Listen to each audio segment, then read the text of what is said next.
Hello and welcome to the bonsai garden. It's currently the middle of May and I thought now might be a good time to give you a quick tour of the garden, show you some of the projects that I worked on previously and also some of the trees you may not have already seen. I'll get to what's happening on the table here shortly, but first I'll take you around and show you some of the major jobs that I've done in the garden. You find that as you get more involved in the hobby, that one of the things that becomes a problem is you quickly run out of space. And that's certainly been the case here in the garden. And so I've added these two bonsai benches. First, this short bench under the conservatory window here, which, although it allowed me to get some of the trees off the ground, didn't provide me as much space as I'd hoped. So I then added this additional floating shelf just behind the seating underneath my kitchen window, which has allowed me to store a couple more trees on there and to display them in this seating area. In amongst these trees is this, which is my Yamamomiji Japanese mountain maple. Now, a Yamamomiji or mountain maple is really a name for an unknown or unspecific cultivar of Japanese maple. And I bought this one from All Things Bonsai in, I believe, 2021. And I potted it last year into a nice funky fish pot. But in all reality, that pot was far undersized for this tree. So I just recently saw this lovely Erin pot and thought that might be right. So I bought that, and I think this tree looks great in there. I'm letting this run this year, so you can see that there's quite a lot of extending growth on this tree. And my plan is to just let that all grow out until perhaps September time and then just trim that back. And my thinking is that each of these leaves is providing energy into the tree, which thickens up the trunk and the branches. And although it looks a bit shaggy now, when I trim that back, we'll see the benefits. It'll bring it back into shape for next season. Next to that, we've got my big chunky oak monster, and this tree I potted this season into this lovely Tom Butterworth pot, which has got a really craggy glaze or finish to it, which I think really suits the aged look of the bark on this tree.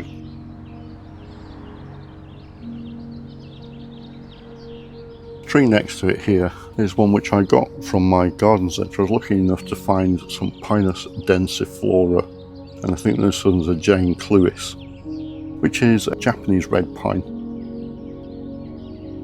I need to get this out of this nursery container into some free draining bonsai soil. Now, when you repot pines, it's always a good idea to maintain some of the soil around the root ball, because that's likely to have the beneficial mycorrhiza fungus, which is so good for pine trees.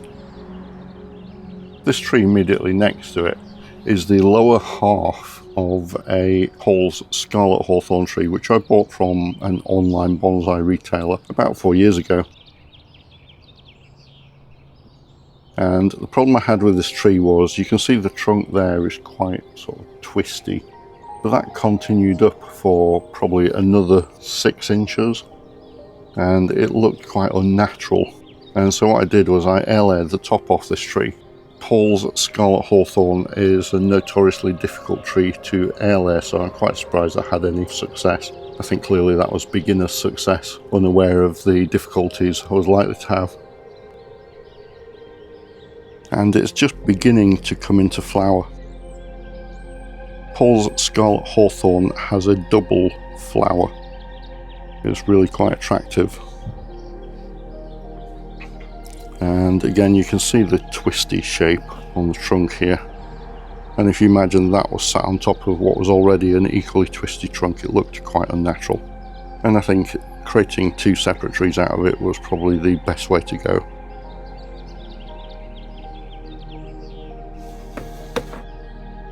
Just behind that we've got the exposed root crabapple tree that I got from Shocker Bonsai earlier this year or end of last year, and at the time there was no foliage on there, and you can see now it's coming into leaf, and at some point in the future this will develop flowers, and have tiny little crab apples hanging off there, and I think that will look absolutely beautiful when it does.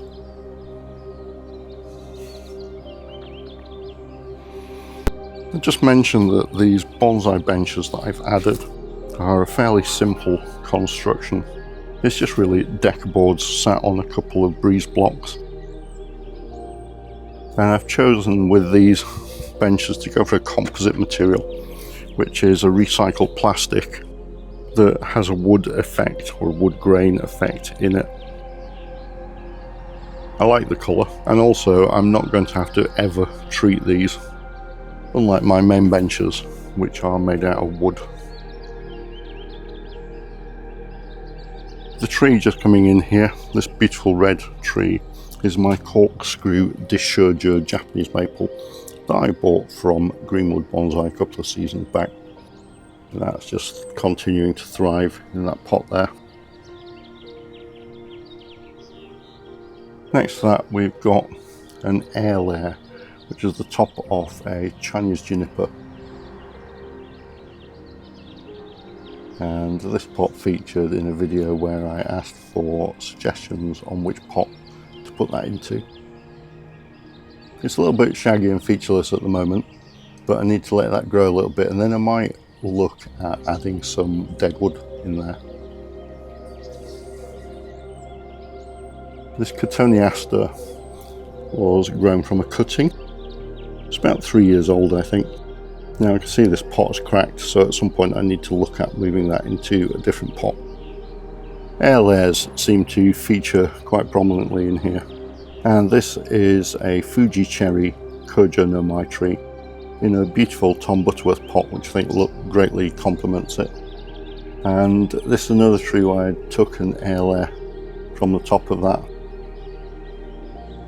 I find from my experience that Kojo no Mai air layers fairly easily. On the end of this new bench we've got my new sumo crab apple tree. That's just losing its flowers now, and where those flowers were, they will turn into tiny little red crab apples. If you saw the video where I unboxed this, the nursery pot it was in I think had taken a knock in transit, so I just repotted it into this training pot. And ironically, this is the training pot that my heron's crabapple first came in. And at some point I'd like to get this into a Chinese highly glazed red river clay pot with some sort of carved features or relief on that. I've got a fairly fixed idea in my mind what kind of pot will suit this tree.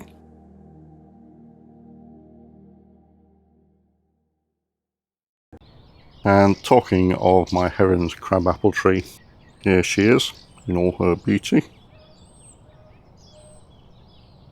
The flowers are now all spent, and what I will do is I will go and take this fuzzy stuff off the ends of these flowers, and you can see these buds forming behind where the flowers were.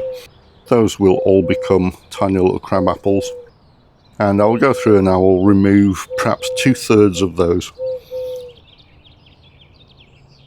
Obviously one of the features of a crabapple tree is the blossom, but also the tiny apples, so removing all of those would be a shame. I would be missing out on the real splendour of the tree, particularly as it goes into autumn and winter.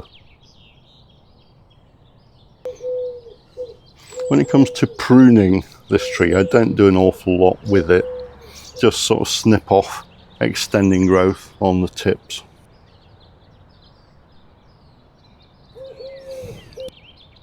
Now, crab apples do respond to quite hard pruning, I understand, and this tree does have some faults in that it has a couple of long branches like this that don't have a lot of branching off of their secondary branching or ramification.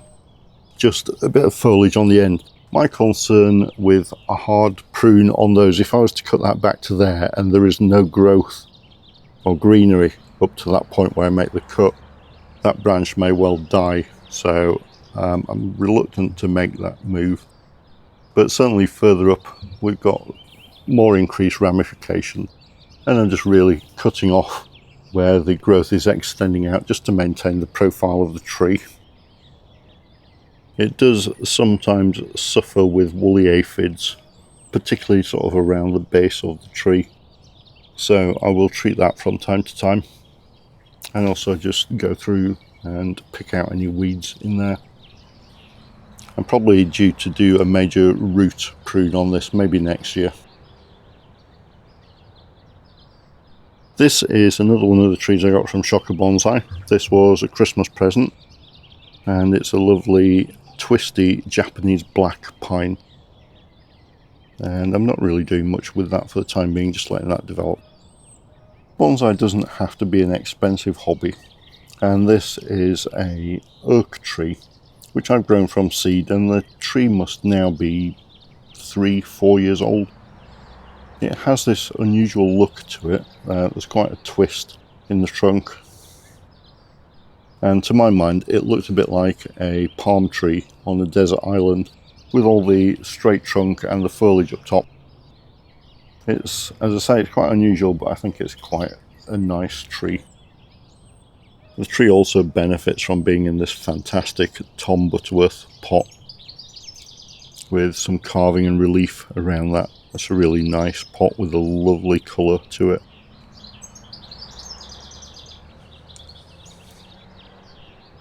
This is the parent Chinese juniper from which I took the air, which I showed you just a moment ago. It's a bit shapeless at the moment, and I need to start looking at and thinking about what I'm going to do with this tree now. Put some wire on there, position the branches, decide whether I need to add any dead wood in there just for interest. It's a project tree for sure. If you look in there closely, you can see we've got flower buds. I do find that Chinese juniper grow excessively slowly in my garden. I think in all honesty they probably don't get as much direct sun as perhaps they need.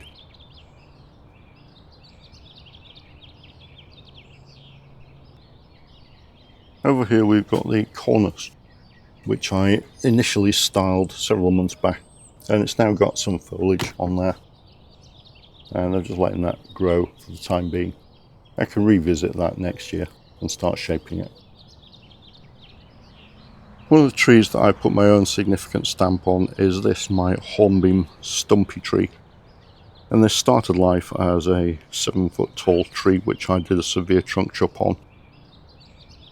Inspired by an image in one of Harry Harrington's Bonsai expression books, I've started wiring this so the branches are forming downwards. I've effectively regrown all of this canopy in the last maybe 3 seasons, and I'm now positioning those branches. This is another one of the cotoneasters that I'm growing from a cutting, and this is again about 3 years old. Interestingly, I bought a cotoneaster bonsai of a similar shape from a garden centre and paid quite a bit of money for it, probably paid over the odds in all honesty, but this cutting is far and away more developed.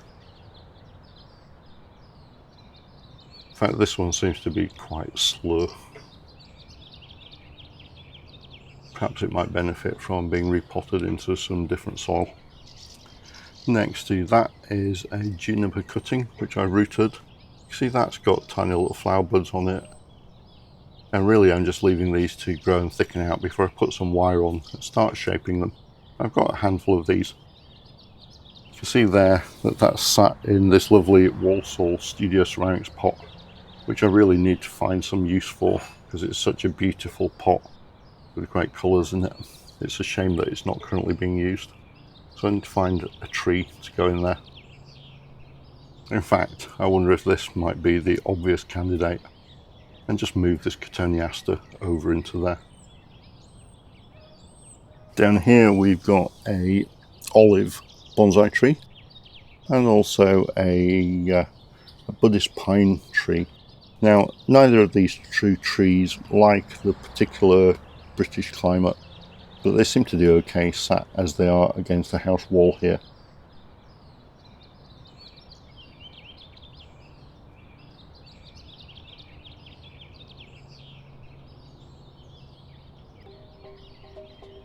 In here we've got a pine seedling. Now I'm not sure whether it's a black pine or whether it's a Scots pine.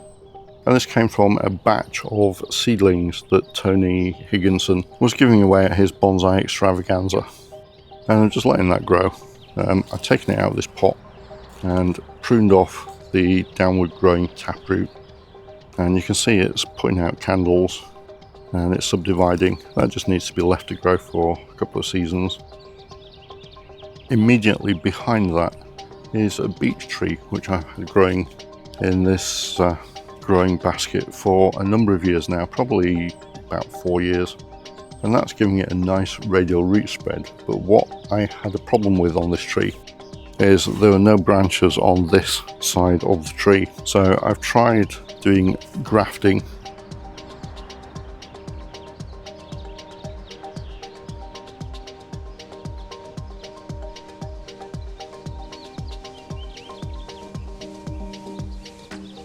My first attempt was a bit rough and ready and just damaged the bark and caused quite a bit of swelling and callousing at this point. What I'm doing now is I've taken the first branch above there, twisted that round, and I'm actually feeding that in through the trunk and doing thread grafting. And what I'm expecting is that as this branch thickens up, the cambium between the branch and the tree will fuse together, and eventually I can remove the branch or cut it at this point.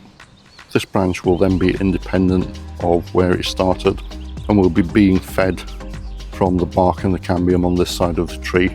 And hey presto, I've got a branch on this side of the tree. I don't think it's ever going to be a beautiful tree, but it was an experiment in learning the technique. In here we've got seedlings which I planted last year, and this is their second year of development. Put some wire on these to develop some quite severe bends in the trunks on some of these. Some of these may be destined to become marmee trees. Just next to those we've got this orange dream tree, which I'm just growing and thickening up. I'm intending on keeping that quite short, and that will for sure become a marmee tree. Here's my tray of marmees, and I'm keeping them in this gravel tray just to keep them moist. It allows the opportunity for roots to grow out of the bottom of the pots and into this additional soil, which will help thicken up the trees.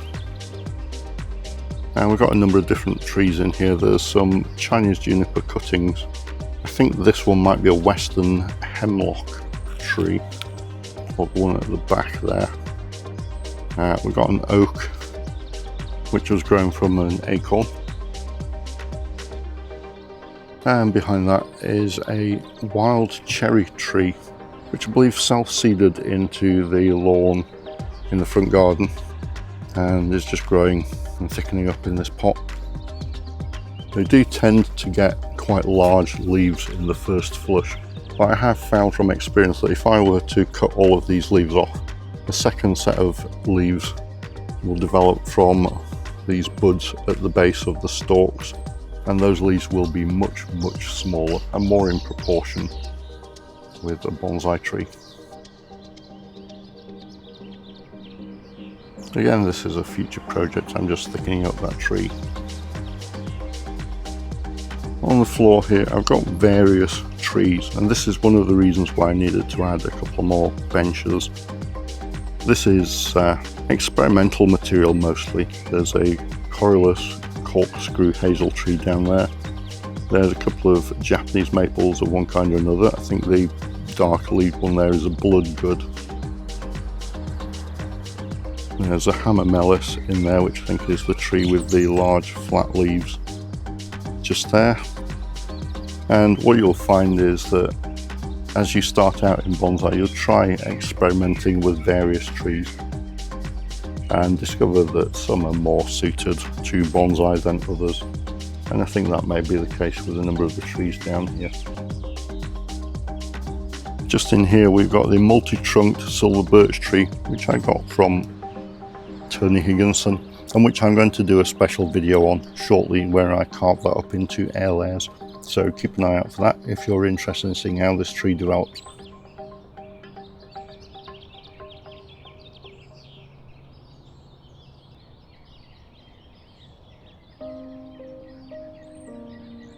This tree is the Chinese holly tree, which I styled as a tree that had been struck by lightning. I'm just letting that regain some vigour and put on some foliage before I do anything more with that. This is my Orange Dream 5-tree forest, where I had to replace one of the trees that died last season. It's looking fairly healthy and vigorous and happy where it is. I just moved it to a different spot in the garden so that I could put something else on the monkey pole where this has been living. And you can see immediately next to that is my expensive Japanese black pine that I got from Heron's Bonsai. I really love the shape of this tree. To me, this says superb Shohin Japanese black pine with that domed shape.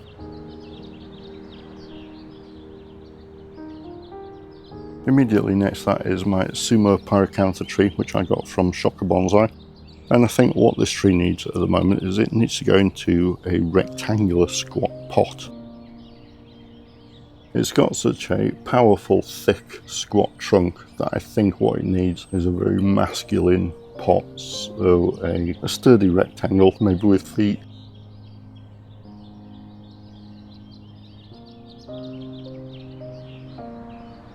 And here I have probably one of the smaller trees in my collection alongside one of the taller trees, and that's a tiny trident maple root over rock, which fortunately has got through the winter months.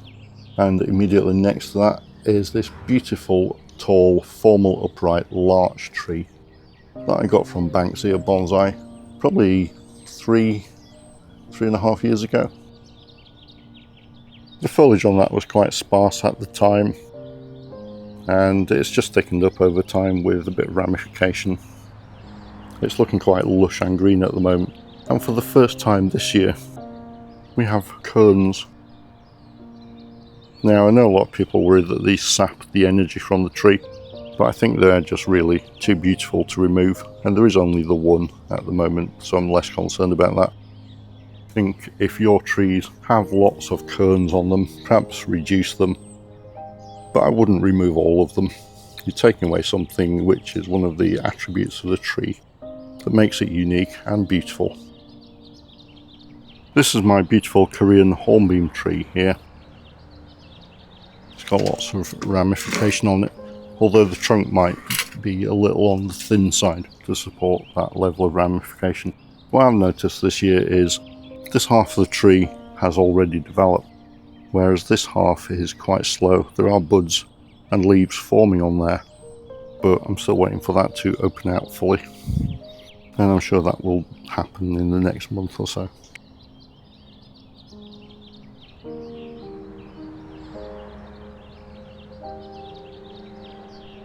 Lots of lichen forming on the branches, which is supposed to be an indication of good air quality. I don't know about that, but it's not something to be overly concerned about on your trees. See the fish here all up, eager for food.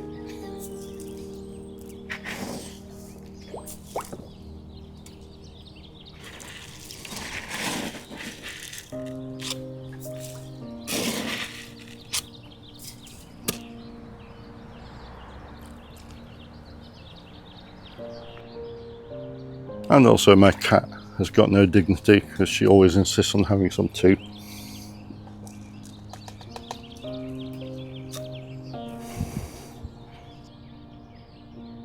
This is the top half of the Trident Maple large air layer project that I did.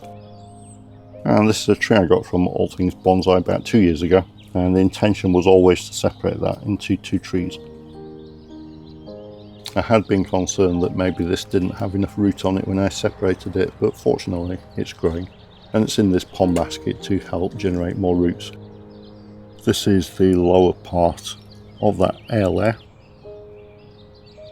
and my plan is over time to root grow the canopy on this and grow a weeping form on there, and possibly then plant that over a rock.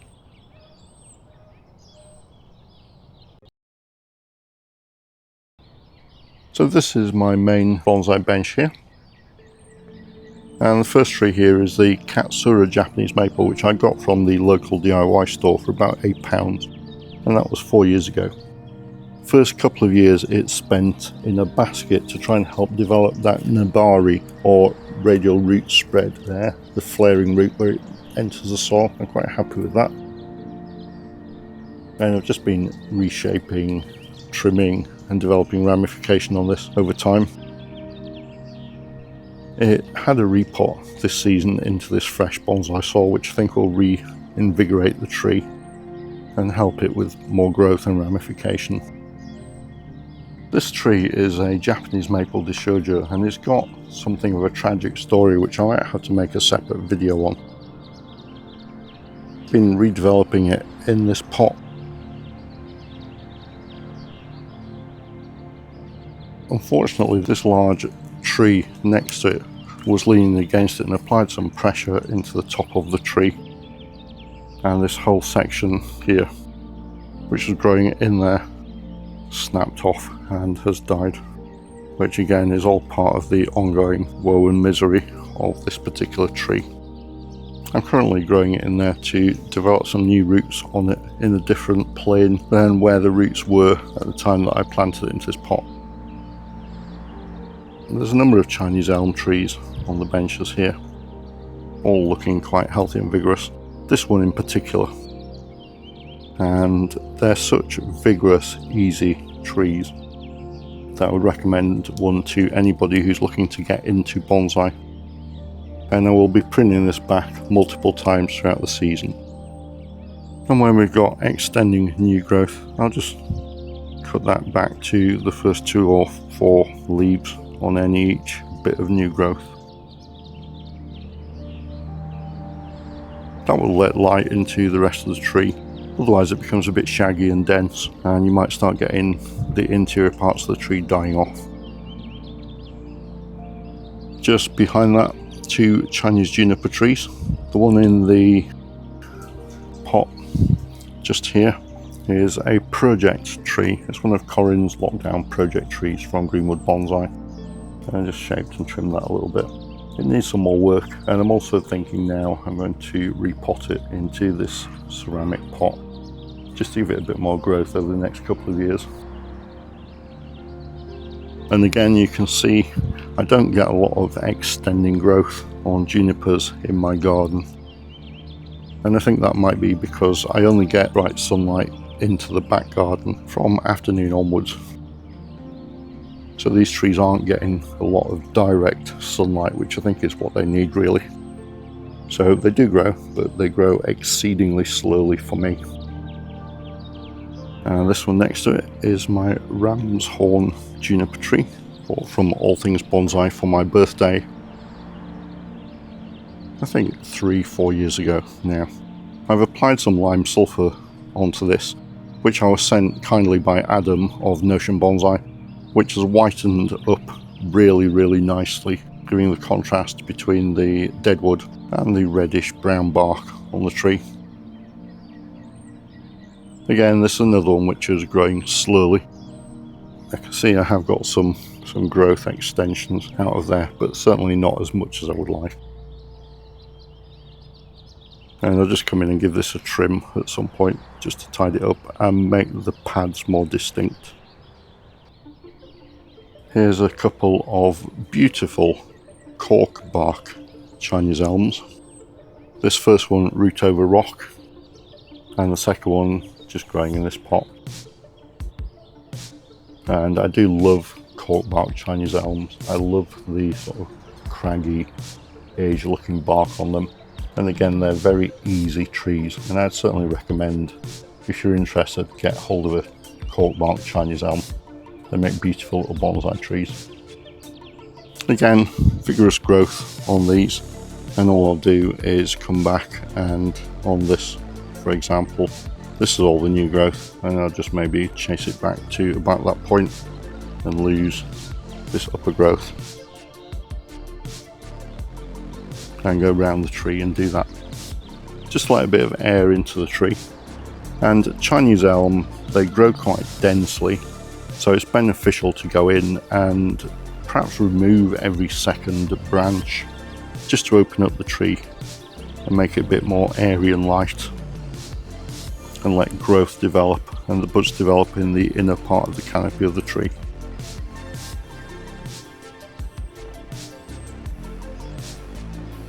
Beautiful little trees. Got a couple of larch trees here. I think this one is a Japanese larch, and it's one that I got from a trade show. And it's a multi-trunk tree. It needs a bit of branch placement and wiring,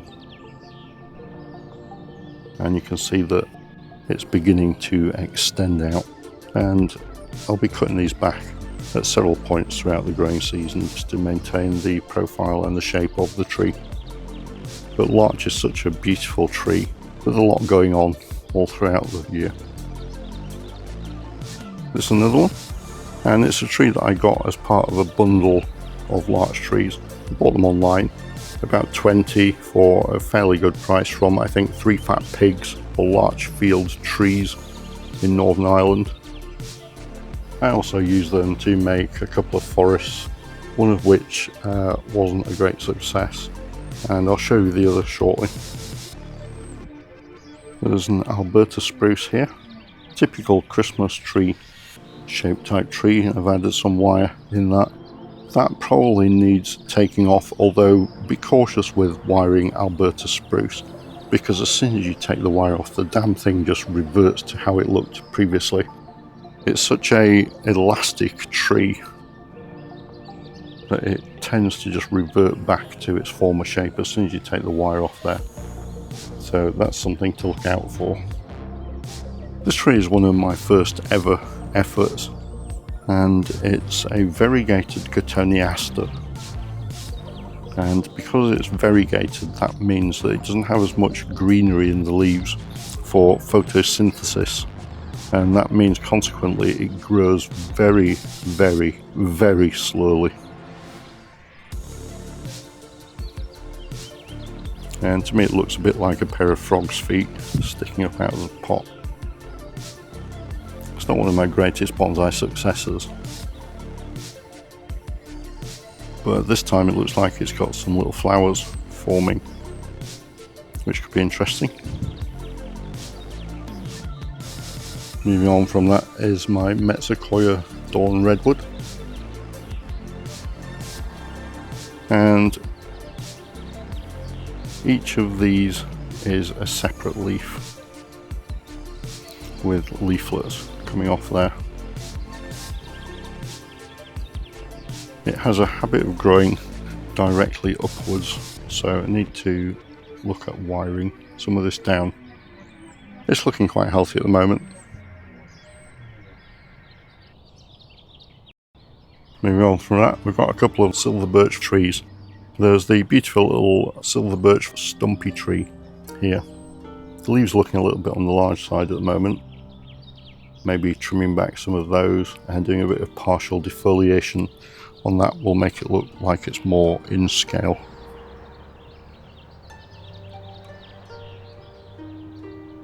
This was in fact the first of my trees to lose its leaves in autumn, and I was concerned that perhaps it wasn't very healthy, but it's come back with vigour. Behind that is my silver birch forest. This grouping was inspired by the video that Nigel Saunders and Jonathan Harrison made, and if you haven't seen that, it really is a masterclass on putting forests together.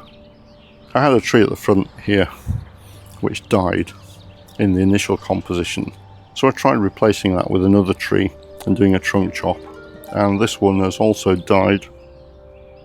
So I'm having a bit of a challenge replacing a tree in the front here. I think what I need to do is develop the tree outside of the pot and do the trunk chop and get it growing and developing, and then plant that in here once it's well on its way, rather than trying to do it in situ.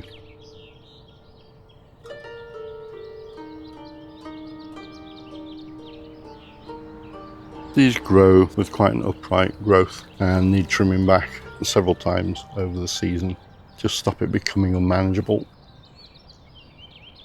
I've got a couple of Fuji cherry trees here, Kojo no Mai. This one was supposed to be a windswept tree, and it's never really grown or developed much, which is giving me problems developing the shape that I was after. It does look like the birds have been at the soil, so it might just need repotting and a bit of additional bonsai soil in there just to reinvigorate it.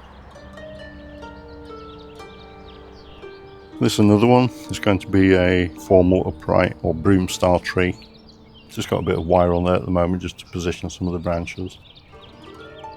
And you can see the berries are forming where the flowers were.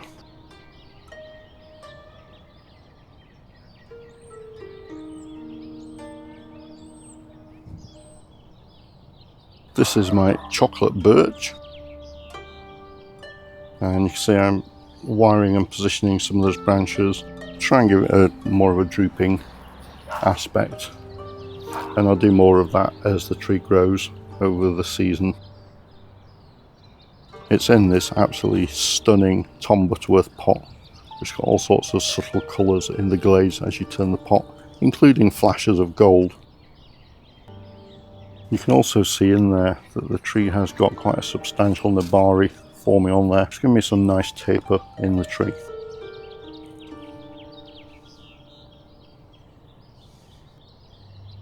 Just sitting on the end of the benches here, a couple of Japanese maples that I'm developing in these baskets, and I'm just allowing these to sit in there for probably the next 2 years just to develop the roots. And then I'll come in and start looking at developing the branching and ramification on those. These perforated baskets help develop the roots nicely. Because they're quite shallow, I get a radial flat root spread, which makes it easier to get them into shallow bonsai pots at a later stage. It also helps develop the nabari quite nicely. Of the project trees that I worked on recently, this is one of the most notable, and this is the silver birch that's self-seeded into the front garden. And I dug that up and cut that down to this stump, and you can see it's developing branching on there. There are buds coming out, and I'm quite happy with how that's going. This is how I develop my hornbeam stumpy tree.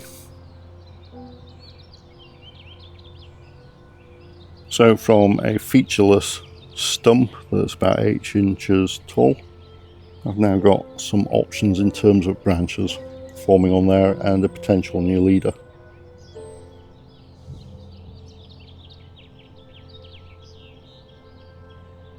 This is a pyracantha, which was previously growing in a Tom Butterworth pot, and I decided it needed to come out of there and into a pond basket just to help develop the roots and thicken it up a bit.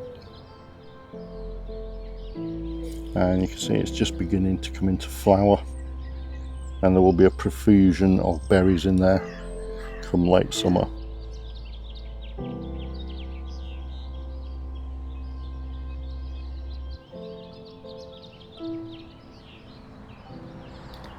This is one of my oaks grown from a seedling, grown from an acorn, and that's just in this pond basket thickening up.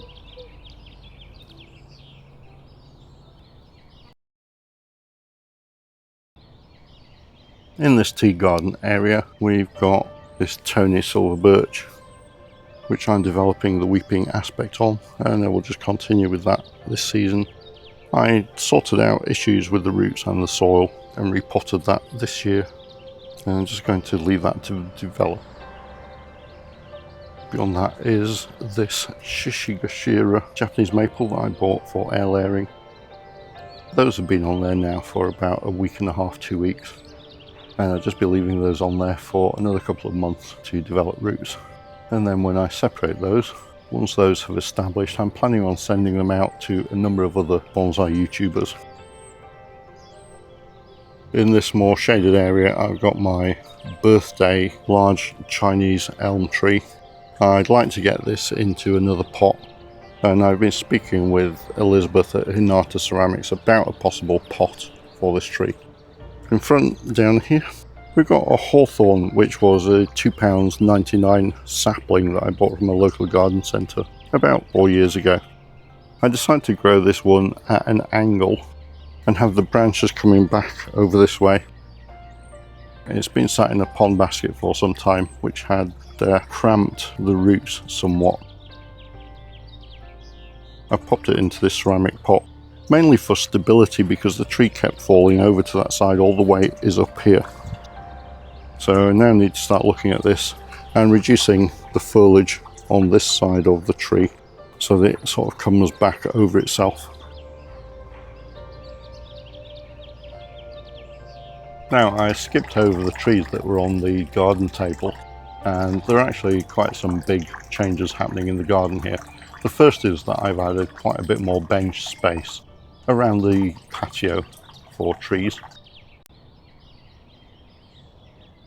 The second change is that the bonsai bench is beginning to look a little bit more spaced out with separation between the trees, and that's because these trees on the table I'm actually taking to the bonsai club to give away. We've got in here a number of forests, such as this twisty beech forest. There's a large forest of 5 trees here. In the crate at the front we've got picea, we've got a hornbeam forest, we've got a hawthorn and a Chinese holly at the front there. We've also got a crate of these Chinese blue ceramic pots which I'm getting rid of. And this is all simply because as you get involved in the bonsai hobby, particularly as an enthusiastic beginner, you'll buy all sorts of material that isn't necessarily the most suited to bonsai. And so I'm simply just moving on some of that material so other people can develop it, and it will allow me more space for the more refined trees in my garden and allow me to showcase those in a better way. So I just want to finish with these Japanese maples on the monkey poles. In here we've got the Atra purpureum forest of 10 or 11 trees that I did some root work on recently, and these ramify quite poorly. For Japanese maples, they're quite a challenging tree, and you can see that they are fully in leaf. And I think that refreshing the soil might have helped to push these forward a bit.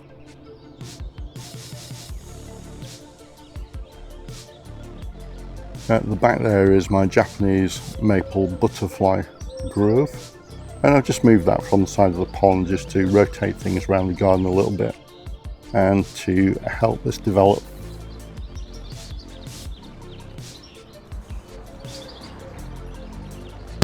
It already has some fine ramification on the branching, and I'm just continuing to develop that over time. And I really felt that this particular tree deserved a spotlight in the garden. This is my Dishurja Japanese maple, bought from All Things Bonsai about 4 years ago, and I've just been steadily growing that. And this year I put it into this Walsall Studio ceramics pot, which I think sets off the colour of the leaves magnificently. I love the glaze on this pot, the sort of dripping effect, and the subtle changes in hue and colour there. I think that goes really well with the vibrant pink red of the foliage on this tree.